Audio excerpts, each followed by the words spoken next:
Meus irmãos, a graça e a paz do nosso Senhor e Salvador Jesus Cristo. Eu gostaria de pedir à igreja que abra as Sagradas Escrituras no Evangelho de Marcos. Evangelho de Marcos, capítulo 5.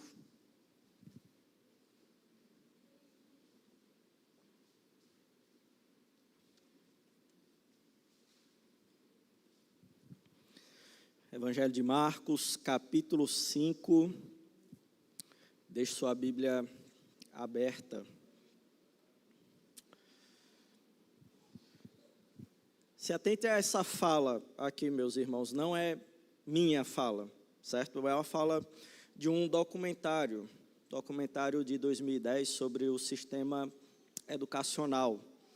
O título é Esperando pelo Super-Homem. E ele expressa uma realidade que todos nós sentimos. Veja o que diz o relato. Um dos dias mais tristes da minha vida foi quando minha mãe me disse que o super-homem não existia. Eu li histórias em quadrinhos e simplesmente adorava o super-homem. Porque mesmo no meio da pobreza do gueto, a gente pensava, ele virá. Eu não sei quando, mas ele sempre aparece e salva os bons. Lembro que estava lendo, talvez estivesse na 4ª série. Perguntei, mãe, você acha que o super-homem é real? E ela respondeu, o super-homem não é real. Eu disse, como assim ele não é? O que você quer dizer com isso? Ele não é real. E eu chorei. Chorei porque não havia ninguém com poder suficiente para nos salvar. Isso expressa uma realidade que também é nossa. Apesar de ser um documentário e de ser o relato de outra pessoa, nós podemos nos identificar no sentido de que lá no fundo sabemos que precisamos de algo que essa criança ansiava, de salvação. Sabemos disso porque reconhecemos que mesmo que nunca a gente enfrente um desastre natural, como tempestades, ou mesmo que nunca sejamos confrontados por uma legião de demônios, como já vimos, ainda assim existe um outro inimigo final, que é comum a todos nós, parando sobre as nossas vidas e esperando o momento certo chegar para nos levar. E esse inimigo é a morte. Então, aqui está uma pergunta para a gente refletir. Diante desta realidade da morte, existe alguém vindo com poder o suficiente para nos salvar? É isso que nós vamos ver no Evangelho de Marcos, capítulo 5, versículos 21 a 24. Depois a gente pula e vai para o 35 a 43. Então, versículos 21 a 24. E depois a gente dá um pulo, versículos 35 ao 43, diz assim a palavra do Senhor. Tendo Jesus voltado no barco para o outro lado, afluiu para ele grande multidão, e ele estava junto do mar. Eis que se chegou a ele um dos principais da sinagoga, chamado Jairo, e vendo, prostrou-se aos seus pés. Insistentemente lhe suplicou, minha filhinha está à morte, vem, impõe as mãos sobre ela, para que ela seja salva, e viverá. Jesus foi com ele. Versículo 35 agora, meus irmãos. Falava ele ainda, quando chegaram alguns da casa do chefe da sinagoga, a quem disseram, tua filhinha já morreu. Por que ainda incomodas o mestre? Mas Jesus, sem acudir a tais palavras, disse ao chefe da sinagoga, não temas, crê somente. Contudo, não permitiu que alguém o acompanhasse, senão Pedro e os irmãos Tiago e João. Chegando à casa do chefe da sinagoga, viu Jesus o alvoroço, os que choravam e os que pranteavam muito. Ao entrar, lhes disse, por que estáis em alvoroço e chorais? A criança não está morta, mas dorme. E riram-se dele. Tendo ele, porém, mandado sair a todos, tomou o pai e a mãe da criança e os que vieram com ele e entrou onde ela estava. Tomando-a pela mão, disse, Talita cumi, que quer dizer, menina, eu te mando, levanta-te. Imediatamente a menina se levantou e pôs-se a andar, pois tinha 12 anos. Então ficaram todos sobremaneira admirados. Mas Jesus ordenou-lhes expressamente que ninguém o soubesse e mandou que dessem de comer a menina. Meus irmãos, quem tem acompanhado o culto passado, a gente resolveu dividir esse único sermão em duas partes, e essa é a segunda parte do sermão, onde a gente já viu em outro capítulo que Marcos ele tem uma técnica que alguns estudiosos chamam de técnica sanduíche. Essa técnica é que ele pega um conjunto de versículos e aí é como se fosse uma banda do pão, depois ele tem uma interrupção, que é o recheio do sanduíche, o centro do que ele quer falar para a gente, e depois ele continua a mesma história que ele começou aqui no início. E aí a gente tem a segunda banda do pão e fechando esse sanduíche. E é isso que vemos aqui. A gente viu que Marcos, ele já mostrou que ele escreveu sobre o rei Jesus. Ele escreve para mostrar o rei humilde que não vem com poderio militar, ele não vem da forma como os judeus aguardavam, mas ele vem de uma maneira totalmente diferente, ele vem com autoridade e ensino, e o seu principal ensino é: arrependam-se, o reino é chegado e creia no evangelho. Então esse é o ensino que Jesus vai passando. Depois no capítulo 4 a gente vê que Marcos ele relata uma extensão maior desse ensino, mostrando parábolas para a gente entender como funciona o reino de Deus. E fica uma pergunta que Marcos ainda não respondeu, embora ele já tenha falado um pouco. Ele fala através dos discursos de Jesus, que Jesus diz: a tua fé te salvou, para um paralítico que foi curado. Mas fica a pergunta para a gente: que fé é essa? Como sabemos que nós temos essa fé? Porque no final do capítulo 4, depois ele olha para os discípulos, em meio àquela tempestade, e diz: vocês ainda não têm fé suficiente? Então fica essa pergunta em aberto, que agora ela é respondida, e a gente já viu que ela foi respondida dos versículos 25 a 34, mostrando que a fé é aquela que reconhece que Jesus é confiável em qualquer circunstância, e o grande exemplo de fé, que é o sanduíche, o meio do sanduíche é a mulher com o fluxo de sangue. Então, que circunstância ela estava vivendo? A doença. E na sua doença, Jesus não cura só algo externo, mas ele de fato cura algo interior, que nós já vemos em outros capítulos, Jesus falando que ele vem para nos curar, ele vem como médico para nos curar do perdão dos pecados, da principal doença que nos afeta, que é o pecado. Foi o que foi feito com essa mulher. Embora ela seja uma pessoa humilde, uma pessoa vista como imunda na sociedade, não é dita o seu nome, ainda assim é aquela pessoa mais insignificante. Quando ela tem fé, mesmo que tímida, Jesus reconhece, chama a atenção de Jesus, ao ponto de Jesus parar e dar atenção para ela. Só que agora a gente vai ver uma outra circunstância, que a fé reconhece que Jesus é confiável em qualquer circunstância. Em outro exemplo agora, no exemplo de Jairo. E essa segunda circunstância é na morte, que a gente vai ver dos versículos 21 a 34, e lembra que sempre a gente vai estar conversando com essa fé, que já foi colocada como exemplo, que é a fé dessa mulher do fluxo de sangue. Então vamos ver a partir do versículo 21, diz assim: tendo Jesus voltado no barco para o outro lado, afluiu para ele grande multidão, e ele estava junto do mar.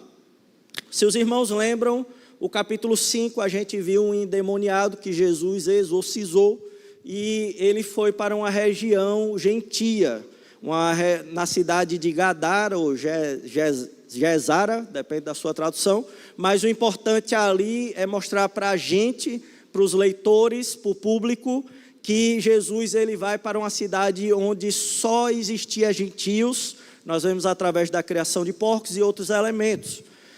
E aí, então, Jesus, ele sai dali e agora ele vai novamente para a Galileia. Então, ele entra no barco e quando ele chega novamente na Galileia, após essa situação dele mostrar que ele tem domínio sobre todos os poderes das trevas, no momento que ele chega, automaticamente aflui uma grande multidão que acompanhava ele junto do mar. Então, a gente já vê que a todo momento vai crescendo as multidões que acompanham Jesus. E em contrapartida, a gente já viu em um outro momento que, na medida em que aumenta a multidão, aumenta também a rejeição e a perseguição por parte de líderes judeus. Mas só que aqui acontece algo diferente. Um líder judeu, ele tem um outro comportamento. Veja comigo no versículo 22, o que diz. Eis que se chegou a ele um dos principais da sinagoga, chamado Jairo, e vendo-o, prostrou-se aos seus pés. E a gente já viu isso, meus irmãos, gente se prostrando aos pés de Jesus, inclusive o endemoniado, a gente já viu isso. E partindo do principal relato desse conjunto de versículos, que é a mulher do fluxo de sangue, que também se prostra aos pés de Jesus, só não está descrito nessas palavras, a gente já vê que Jairo, ele também vai com fé. Porque se os irmãos lembram no capítulo 3, quando Jesus ele cura o homem da mão ressequida na sinagoga, o que é que acontece? Os líderes da sinagoga, eles conspiram como matar Jesus. Então eles não estão vendo Jesus como o Messias prometido ou como um grande líder ou mestre que deve ser respeitado. Mas nós já vemos algo diferente em Jairo aqui. Primeiro, diferentemente da mulher do fluxo de sangue, é colocado o nome nele. Então, ele é alguém importante por si só, porque parece que Marcos ele já fala para os leitores isso, porque automaticamente os leitores vão saber quem era Jairo, diferentemente daquela mulher humilde. Então Jairo ele já se mostra importante pelo nome, e ele se mostra mais importante ainda pelo cargo que ele assume, pela função, que ele é o chefe da sinagoga. E sinagoga, meus irmãos, era uma espécie de igreja na época em que o povo judeu ele foi exilado e eles não tinham como mais ir para a cidade de Jerusalém, porque estavam escravizados em outra nação. Então foi a forma que os judeus acharam de continuar adorando a Deus, de lendo as Sagradas Escrituras, de aprendendo sobre a Bíblia Sagrada. E Jairo, ele é o chefe desse local, ele é o chefe da igreja, ele é responsável pela liturgia, como nós vemos os presbíteros fazendo aqui, e eu também, que às vezes faço. E essa pessoa, então, é alguém extremamente importante naquela sociedade, e diferentemente da mulher, que é impura, essa pessoa, Jairo, já tem uma grande reputação. Mas lembra, Jesus foi muito duro com essas pessoas. Se vocês lembrarem também, Jesus no capítulo 2, quando os fariseus estavam vendo ele, ele disse assim, olha, eu sou o noivo, e quando o noivo está aqui, ninguém jejua. É época de alegria, é um novo tempo, e se vocês quiserem que esse tempo que vocês estão vivendo aí, sem a vinda do Messias, que era o que os judeus achavam, que o Messias não tinha vindo, e você colocar um vinho novo em odre, em uma couraça, em um depósito de couro, o vinho novo em um depósito de couro velho vai se romper, porque vai fermentar e vai romper aquilo que já está velho. E Jesus está falando com isso assim, não existe como você conciliar esse tempo que vocês querem viver sem o Messias, sem reconhecimento que o noivo chegou, com o tempo de agora, porque o reino é chegado. Então, meus irmãos, com isso, Jesus ele confronta grandemente os líderes judeus, e a gente vê então que ele cria essa animosidade, que no capítulo 3 provoca conspiração por matar ele. Mas a gente vê agora Jairo, um líder judeu, totalmente diferente daqueles outros, da maioria. E por que ele está se colocando numa posição tão delicada? Porque ele tendo tudo, porque ele sendo também junto com aqueles que estavam ali conspirando, ele vai agora tomar uma outra atitude. E ele vai de encontro à multidão, aquelas pessoas que faziam parte do seu círculo social. Por que ele se coloca nessa posição de se prostrar aos pés diante daqueles que seus amigos estavam querendo matá-lo? É algo muito estranho que acontece aqui com Jairo. Por que ele se coloca nessa posição? E parece, meus irmãos, que Deus, ele condiciona as coisas na nossa vida, e nós já vimos que ele tem um controle sobre todas as coisas, e que o seu reinado está crescendo, e no futuro iremos ver o seu reinado como uma grande árvore que abriga pássaros. Então o seu reinado está crescendo, quer queira, quer não. E por que então Jairo se coloca nessa posição? Parece que existe uma circunstância que Deus ele coloca na nossa vida que faz com que a gente perceba algo que não tinha percebido antes. Faz com que a gente perceba a necessidade de Jesus na nossa vida. Parece que foi o que aconteceu com ele aqui, com Jairo. Jairo estava tudo bem na família dele, estava tudo bem na reputação dele, ele tinha um grande nome, talvez seja esse o seu caso, ou talvez tenha sido esse o seu caso. Você tinha tudo, foi criado numa família boa, nunca teve dificuldade na vida, tudo sempre se saiu bem, seus pais criaram você moralmente bem, mas à medida que foi passando o tempo, você percebeu, devido às circunstâncias da sua vida, que algo faltava. Deus conduziu a sua vida e te levou você ao limite, talvez, dos seus questionamentos, crises existenciais, e à medida que Deus ele foi fazendo as circunstâncias da sua vida convergirem a isso, talvez você, assim como Jairo, tenha se prostrado aos pés de Jesus. Você tenha reconhecido a sua necessidade de Jesus. E você tenha ido de encontro a tudo aquilo pelo qual você foi criado a acreditar. Que foi o caso de Jairo. Ele não precisava, humanamente falando, se prostrar aos pés de Jesus. Se ele se prostrasse aos pés de Jesus, ele estava, na verdade, colocando uma sentença sobre ele e desfazendo todas as amizades que ele fez durante a vida dele. Mas foi isso que ele fez.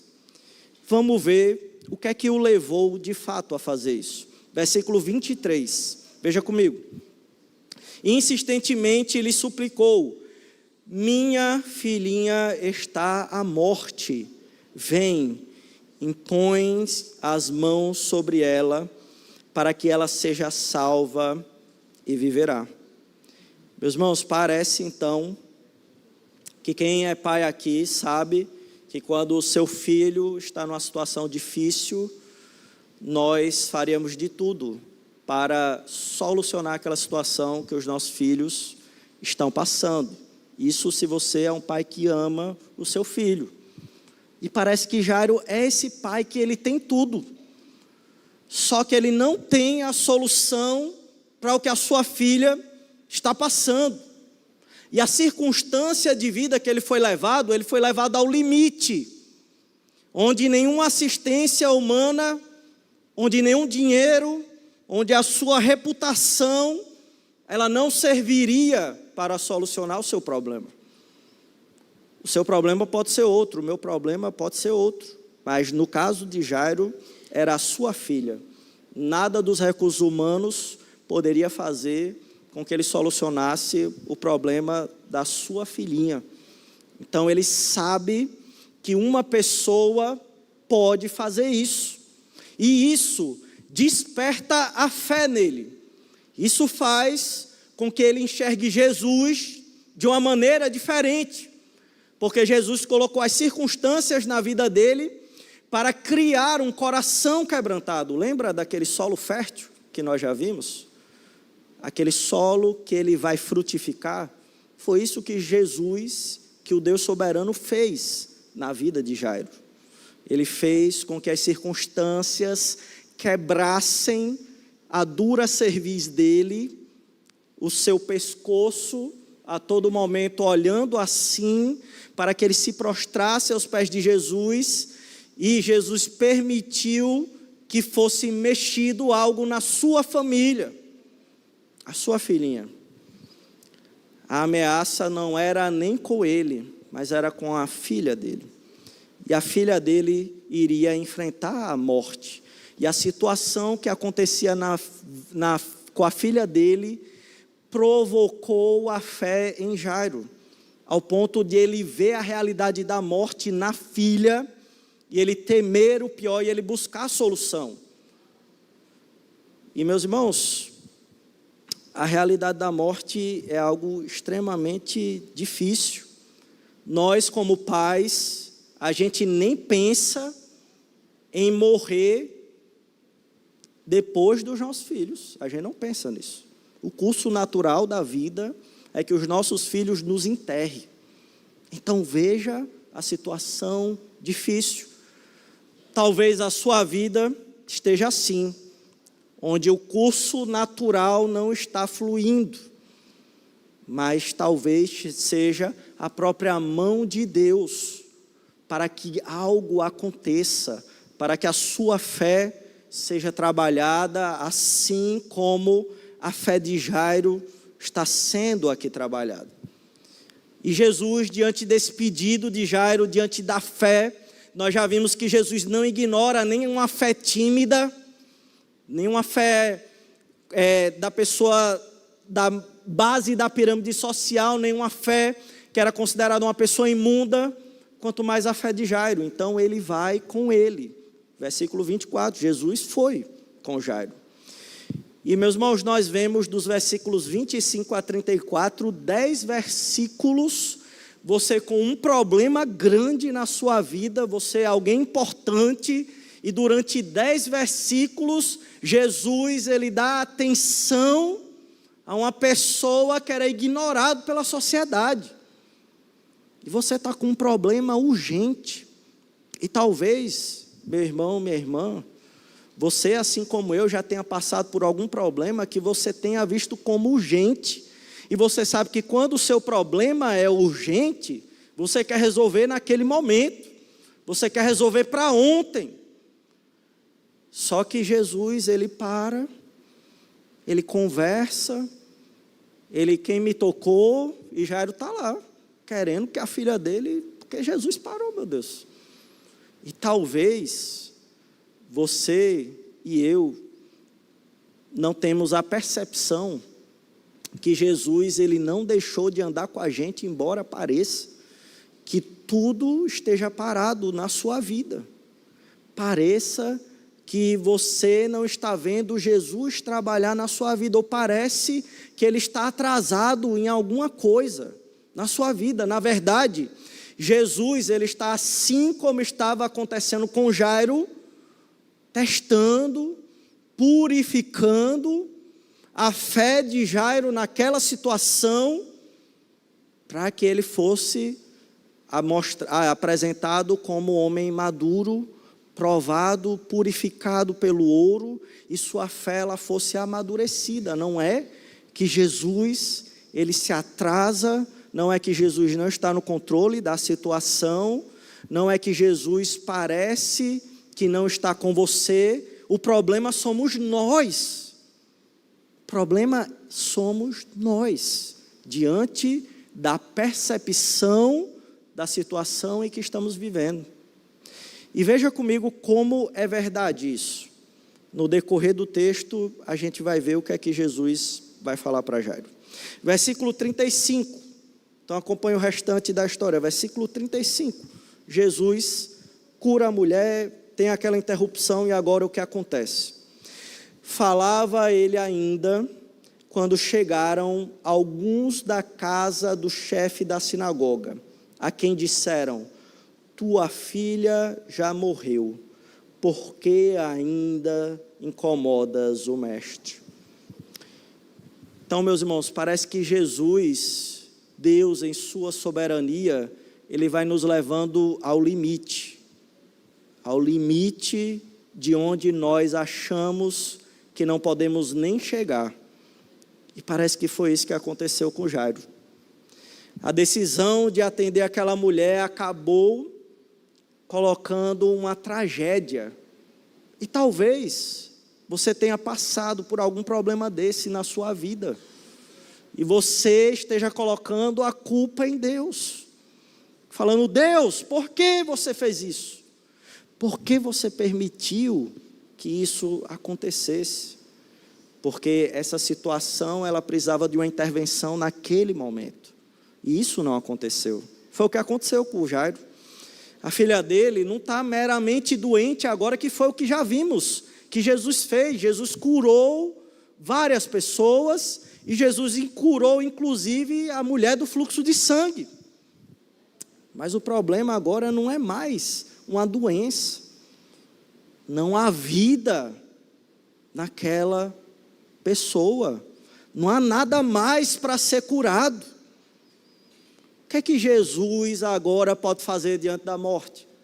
Parece que Jairo, ele começa a perder as esperanças e expectativas. Porque as pessoas ao redor, elas podem influenciar a gente, meus irmãos, a perder a esperança na pessoa de Jesus. E foi isso que aconteceu aqui. Veio as pessoas e falaram o pior. Isso pode estar acontecendo na sua vida, na minha vida, quando as pessoas vêm na igreja, e às vezes a pessoa da própria igreja, ela acaba com as nossas esperanças no Evangelho, na pessoa de Jesus. Isso não deveria acontecer. Não é o que a gente espera de pessoas que estão na igreja, membros da igreja. Nós esperamos isso de pessoas que ainda não conhecem a fé no Senhor Jesus. Mas isso pode acontecer. Talvez você já passou por isso. E nós não podemos nos deixar se abater com isso. Porque olhe as palavras de Jesus. Versículo 36. Mas Jesus, sem acudir a tais palavras, disse ao chefe da sinagoga: não temas, crê somente. Então, se coloque naquela multidão. Uma mulher insignificante interrompe o curso até a chegada da sua filha. As pessoas vêm, falam que a sua filha morreu, que foi tarde demais, não tem mais o que fazer. E a gente sabe que nessa situação de morte, se alguém já foi a um sepultamento, você sabe que é difícil, você fica meio sem saber o que falar. E aí uma das coisas que todo mundo sabe que tem que fazer que a gente tem para oferecer é meus pêsames, meus sentimentos, que o Senhor console a sua vida. O que a gente tem para oferecer é consolo para aquela pessoa. Mas Jesus, ele não faz isso. Jesus, ele não oferece o que a gente tem condição de oferecer. Ele não oferece consolo.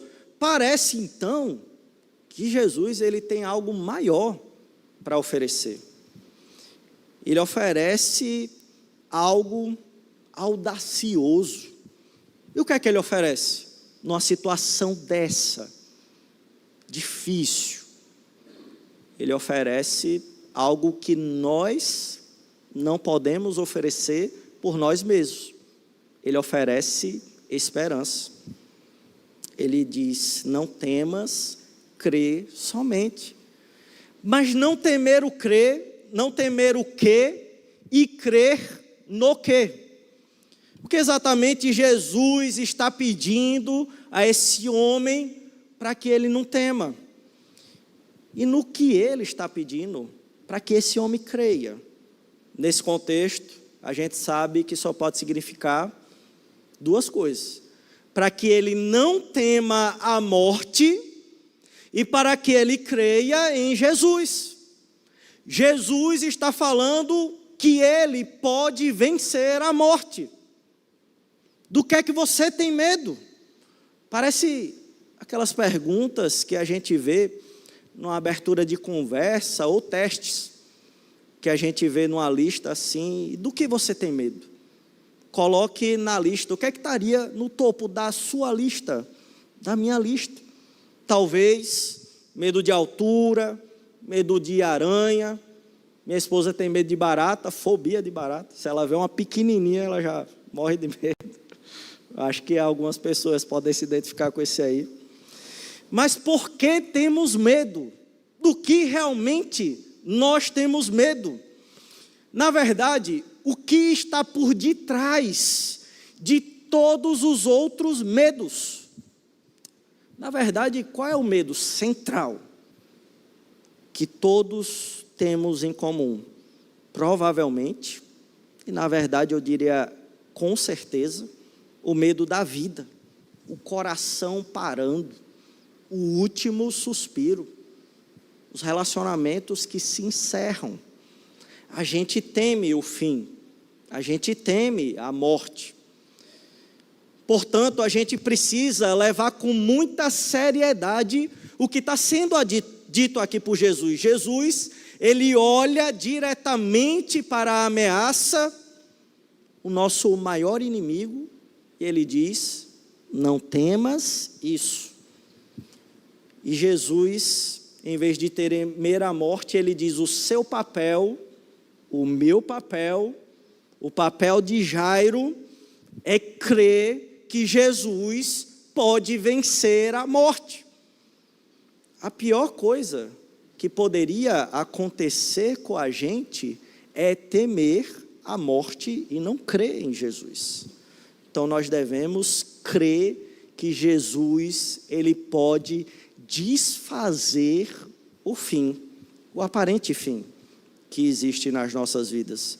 E veja o que acontece no versículo 37 e 38, diz assim: contudo, não permitiu que alguém o acompanhasse, senão Pedro e os irmãos Tiago e João. Então não foi toda a multidão, não foi todos os apóstolos, mas uma parte dos apóstolos o acompanharam, e talvez isso esclareça para nós, leitores, e para o público original, de onde veio esse relato com precisão. Porque se os irmãos lembram, Marcos, ele está escrevendo a partir das memórias de Pedro, provavelmente, porque Marcos, ele foi um discípulo do apóstolo Pedro. E o apóstolo Pedro estava presente nesse momento. Então parece que Marcos, ao mesmo tempo que ele quer nos falar isso, ele também quer mostrar que existe uma certa liderança dentro do grupo dos apóstolos. E aí versículo 38 diz: chegando à casa do chefe da sinagoga, viu Jesus o alvoroço, os que choravam e os que pranteavam muito. Então eles chegam de fato na casa, e quando eles chegam na casa, Marcos nos diz que foi confirmado a gravidade da situação. Porque uma coisa é alguém falar, não sei se você já teve essa experiência. Rapaz, eu ouvi a pessoa falar, mas quando eu vi, foi isso que aconteceu aqui. Então, Jesus, juntamente com os discípulos e os pais, viram que a morte estava ali, comoção, choro, lamento. As pessoas estão exatamente fazendo o que faz no momento de luto, de perda, de morte. Estão chorando por uma vida preciosa que foi perdida. E naquele momento, meus irmãos, naquele contexto, pelo menos, as pessoas, elas tinham costume, principalmente, se fosse de uma boa reputação como Jairo, contratar pessoas, porque quanto mais tinha gente chorando, mais honra, mais importante era aquela pessoa. Então eles costumavam contratar pessoas profissionais, além dos familiares, para ficar ali chorando e dar aquele clima de luto. Então essas pessoas eram pessoas que já passaram por vários sepultamentos, várias mortes. Isso vai ser importante, essa informação, nos versículos posteriores, então guarda aí. Então, de fato, a menina morreu, é o fim dela, e está completamente ausente a vida ali, mas o mais importante de toda essa situação é que, perceba, todo mundo está em pânico, mas tem uma pessoa que está tranquila, que esteve tranquila já em outros momentos, e essa pessoa é Jesus.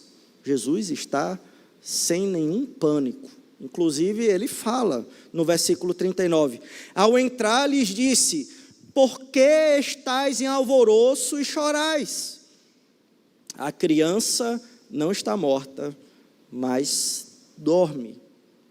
Então imagine, que frase chocante, se nós tivéssemos nossos filhos mortos e alguém falasse isso. Por que estáis em alvoroço? A criança está dormindo. Isso não é algo para se dizer num velório. Acredito que todo mundo concordaria com isso. Mas perceba, Jesus ele não está negando a morte dela.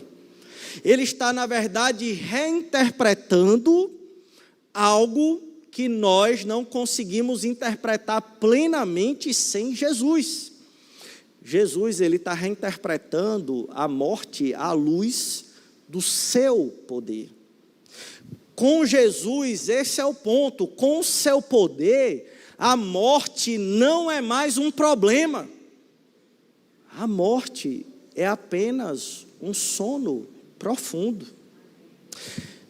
Jesus, ele mostra que a morte é algo temporário.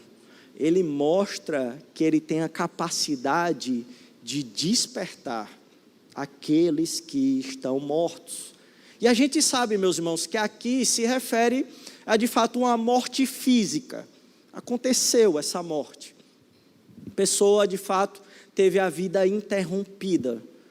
Mas se a gente trazer para os nossos dias de hoje, talvez aquelas pessoas que eram cristãos perseguidos, os primeiros leitores de Marcos, como será que eles entenderiam isso?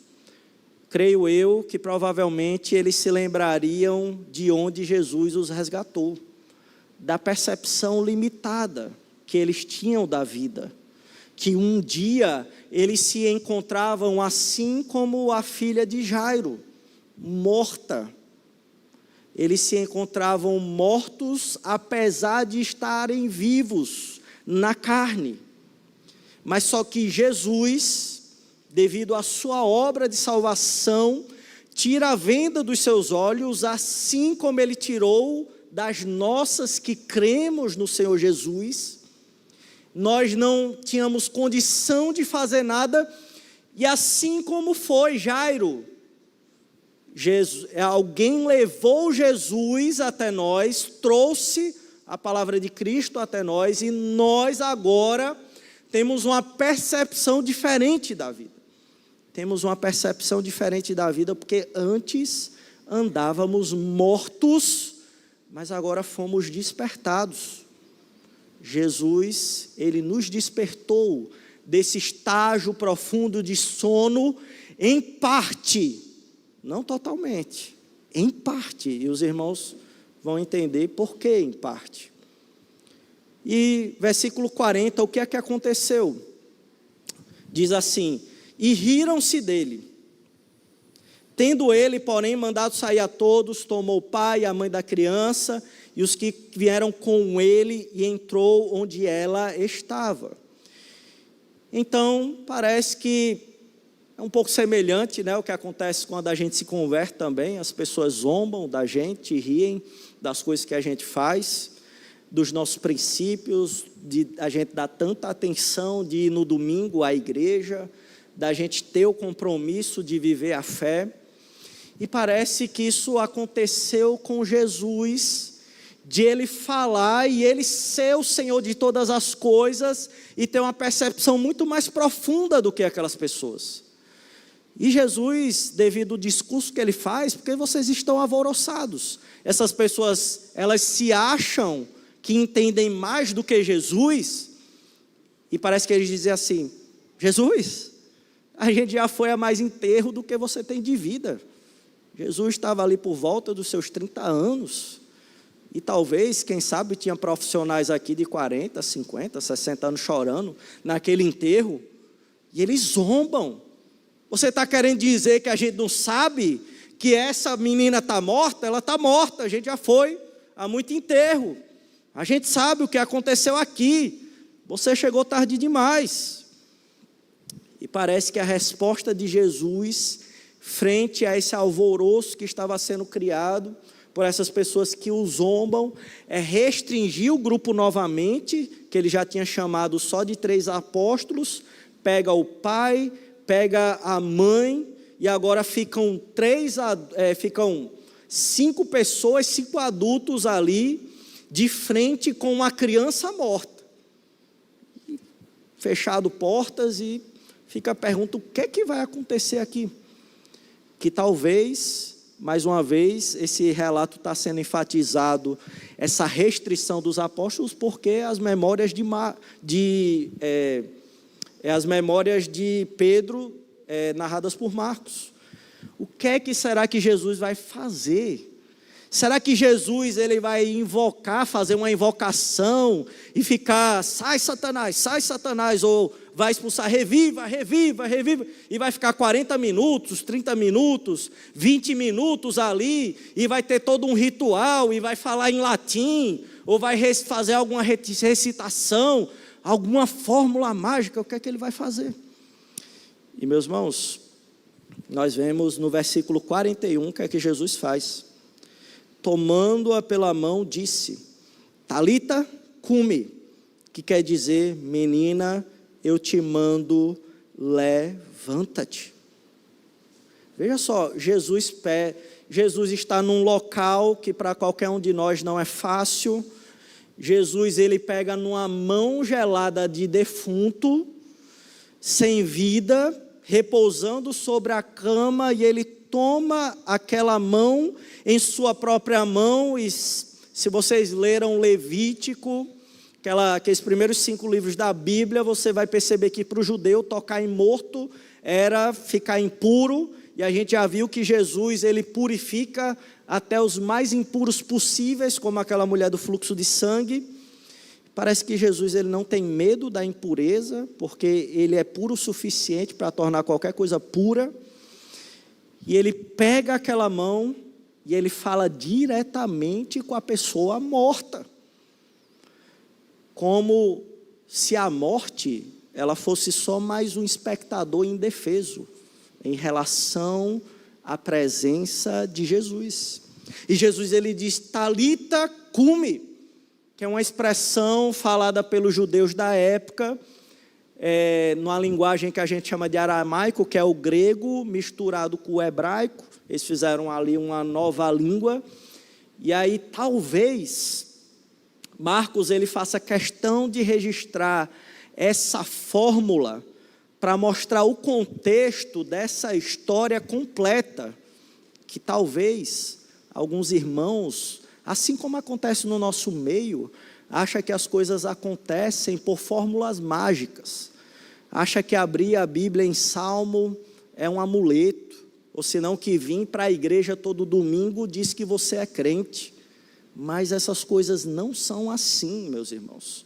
A única palavra que tem poder e que transforma qualquer situação é a palavra de Cristo, e essa palavra vivida.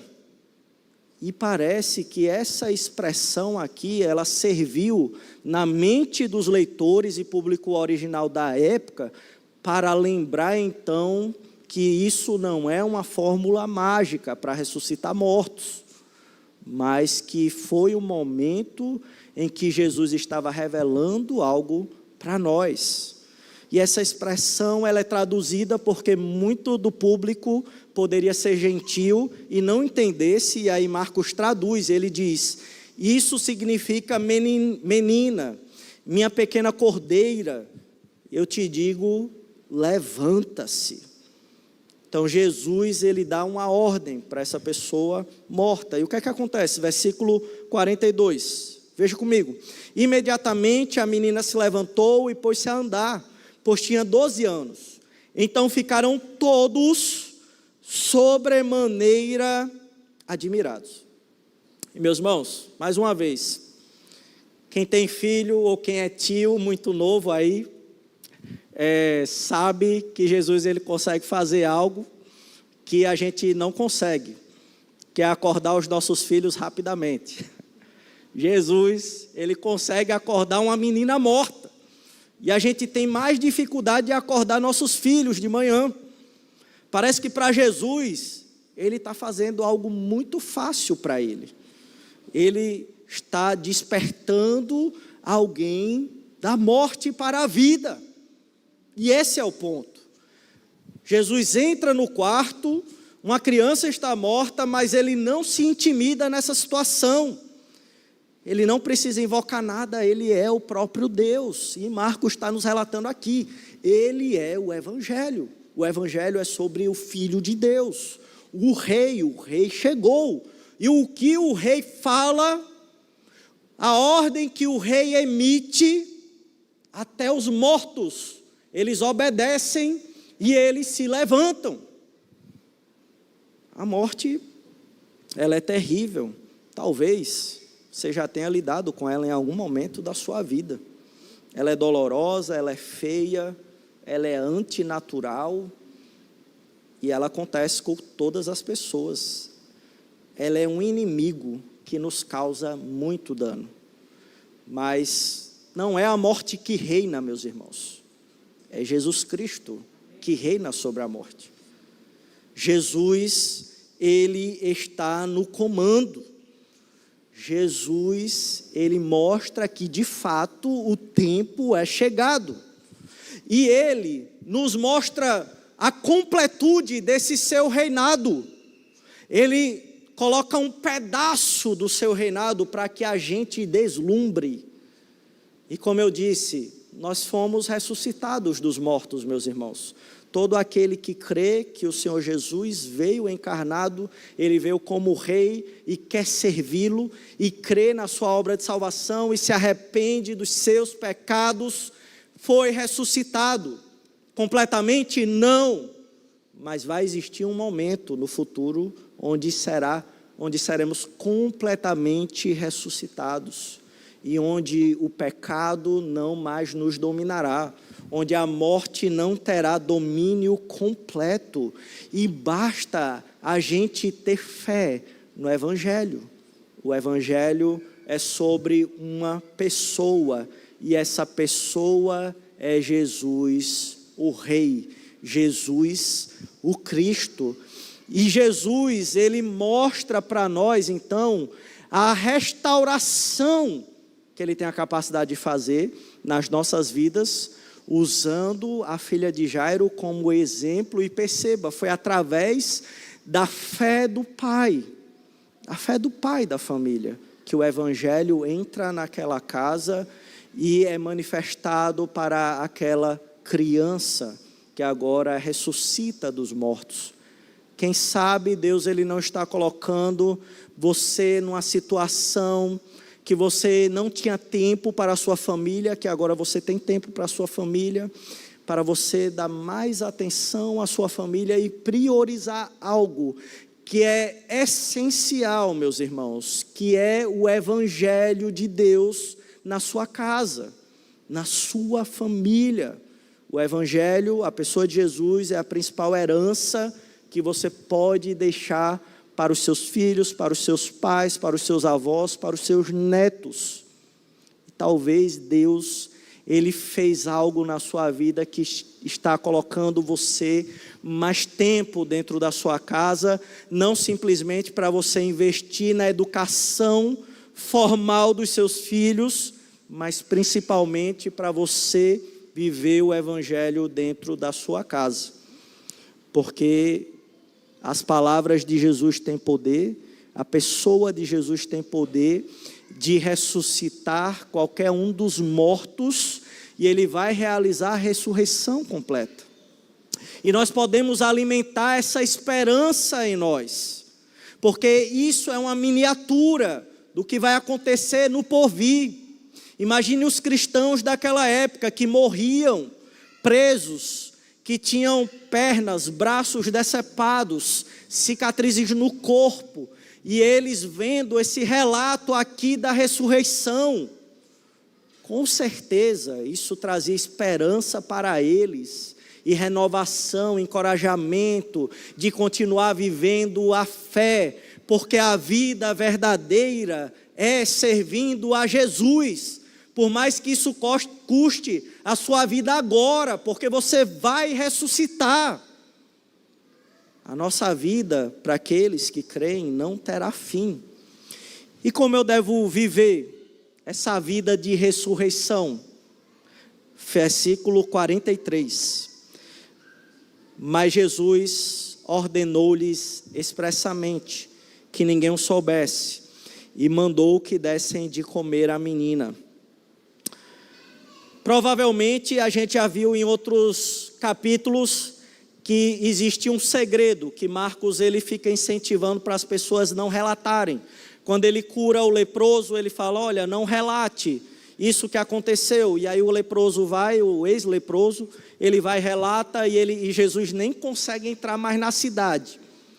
Então, com poucas pessoas que viram essa miniatura da restauração futura, Jesus ele tem mais possibilidade de controle da informação que aconteceu ali, e ele está resguardando a sua missão, que nós já sabemos qual foi a missão dele.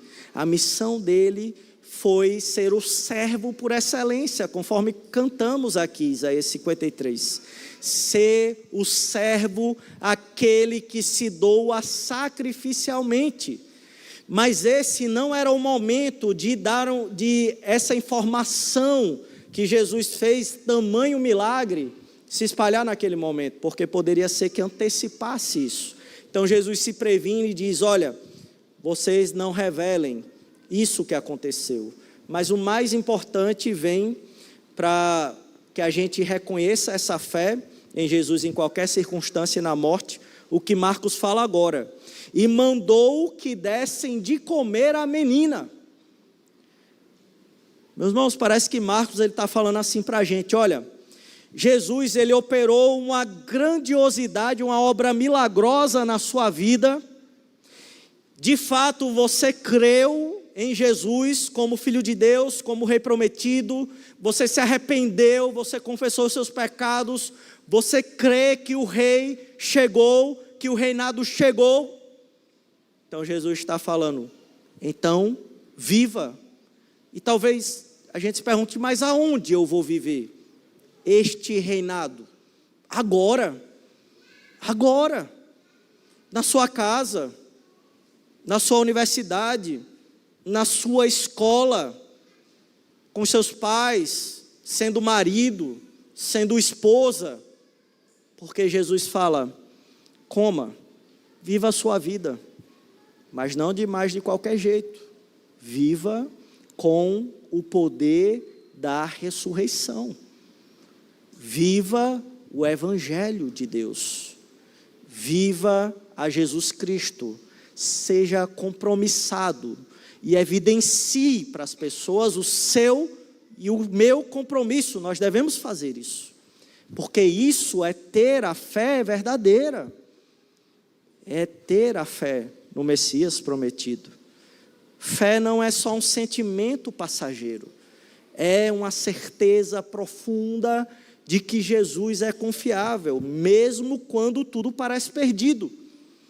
Agora, se você já crê, e talvez tenha enfrentado medos, tenha enfrentado dúvidas, hoje Jesus, ele te convida a colocar mais uma vez a fé nele, para que você, diante dessa situação, que talvez a sua fé esteja fraca, a sua fé esteja doente, você esteja desencorajado, ele fala para você hoje, e ele diz: não é pela sua força, não é pelo seu esforço, não é pela sua capacidade, mas ele faz como ele fez para aquela menina: levanta-te, acorda, eu sou o Rei. Não é sobre você, é sobre mim, é sobre o meu poder, na sua dor, na minha dor e na minha fraqueza e na sua fraqueza.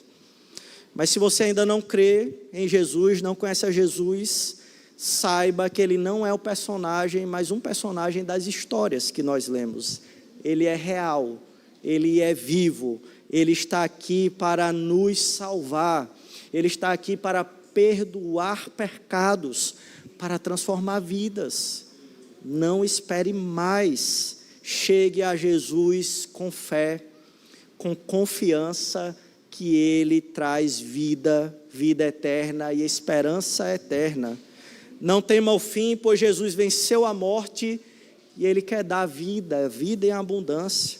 Venha a Jesus com fé e receba o que só Ele pode dar: paz, esperança e vida eterna. Peço à igreja que feche seus olhos, vamos orar ao Senhor Jesus.